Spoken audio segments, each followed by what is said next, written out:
Hola, esto es Voces SJ y soy Pedro Rodríguez Ponga. ¿Qué sentido tiene estudiar? ¿Para qué estudiamos? ¿Cómo la vida de San Ignacio de Loyola puede servirnos como ejemplo para muchos estudiantes? Al hablar de vocación, de entregar la vida por alguien, parece extraño que hablemos del estudio, de horas delante de una mesa, de exámenes, cuando parece que vamos a hablar de recorrer miles de kilómetros anunciando el Evangelio y sirviendo a los demás. Si pensamos en estudiar, generalmente imaginamos el agobio de los exámenes, las clases, trabajos y demás. Algunos probablemente hayáis tenido alguna experiencia negativa con los estudios, quizás en el colegio o en la universidad. Pero dejemos eso a un lado y centrémonos ahora en la figura de San Ignacio. Íñigo de Loyola fue un hombre sabio, pero no un académico. Tanto en Loyola como en Arévalo recibió una formación básica, no reconocida y muy complementada con la experiencia.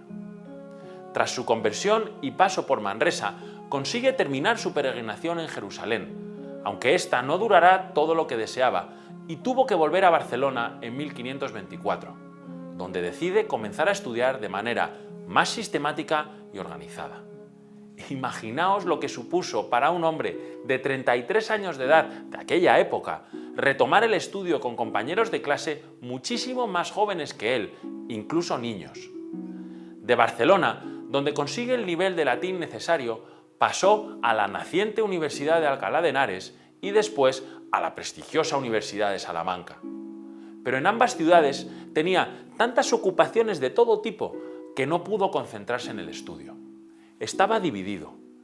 Por un lado, se sentía llamado a hablar de Dios, a dar ejercicios espirituales y tener conversaciones espirituales con los demás. Y por otro, veía que el estudio era la única manera de formarse bien y de conseguir reconocimiento por parte de la Iglesia para llevar adelante su deseo de anunciar el Evangelio. Así, divididos, en una situación parecida nos podemos sentir muchos de nosotros, sobre todo cuando nos sentamos a estudiar.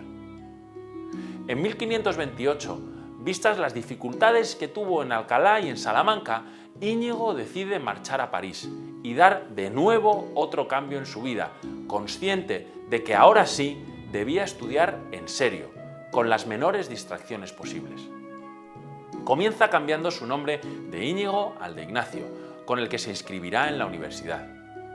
El método de esta universidad, una de las mejores del mundo en aquel momento, y el ambiente de la ciudad le facilitaron dedicarse por entero a la tarea de estudiar.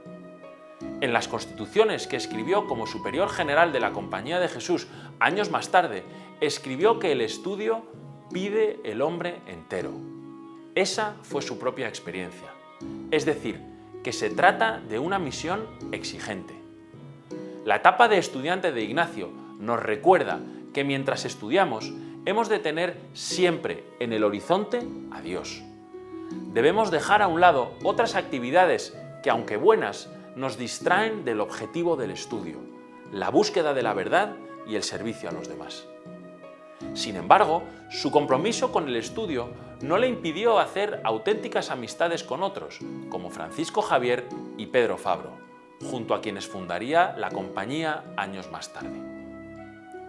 El estudio nos configura y da una estructura intelectual que es de gran ayuda para ser un buen profesional y ayudar bien a los demás. No da igual cómo se estudia, porque lo que haces ahora, aunque no lo veas, tiene repercusiones en el futuro. ¿Es estudiar entonces lo más importante que hay? De ninguna manera. De hecho, hay muchas personas sabias que comprenden la complejidad de las cosas sin apenas tener estudios. Pensad, por ejemplo, en personas del campo o trabajadores en profesiones poco vistosas. La pregunta entonces no es si estudiar o no, o el qué estudiar, sino el para qué. ¿Para qué estudiar? Si lo hago simplemente para mí, para ganar dinero o para buscar trabajo o prestigio, corremos el riesgo de ver el estudio como algo ajeno a nosotros, más o menos entretenido. Sin embargo, si lo vemos como una manera de comprender la realidad que nos hace más sabios, es una fuente de alegría que puede ayudar a otros. El libro de la sabiduría nos dice: aunque uno sea perfecto entre los hijos de los hombres, sin la sabiduría que procede de Dios, será estimado en nada. Es decir, que podemos tener muchas carreras, estudios e idiomas, pero si no tenemos la sabiduría de Dios, de poco nos sirve.